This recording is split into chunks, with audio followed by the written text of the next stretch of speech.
গতকাল রাতে Pakistan super league PSL এর এবারের আসরে উদ্বোধনী ম্যাচেই একাদশে জায়গা পেয়েছিলেন বাংলাদেশের দুই ক্রিকেটার মোস্তাফিজুর রহমান ও পারভেজ হোসেন ইমন। লাহোর কালান্দার্সের হয়ে মাঠে নেমে এদিন নিয়ন্ত্রিত বোলিং করে মোস্তাফিজ। শুধু নিয়ন্ত্রিত বোলিং নয়, নেন গুরুত্বপূর্ণ একটি উইকেট, যা দলের জয়ে গুরুত্বপূর্ণ ভূমিকাও রাখে।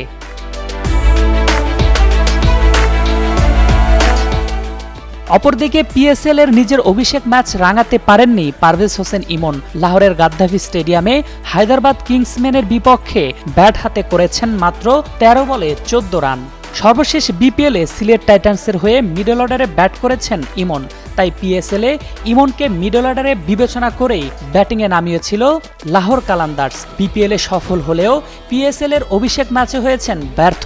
১৬তম ওভারের দ্বিতীয় বলে রাইলি মেরেডিথের বলে টাইমিংয়ে গড়বড় করে লং অনে রিজওয়ান মাহমুদের কাছে ক্যাচ বন্দী হন। ১৩ বলে ১ ছক্কায় ১৪ রানে থামে ইমনের ইনিংস।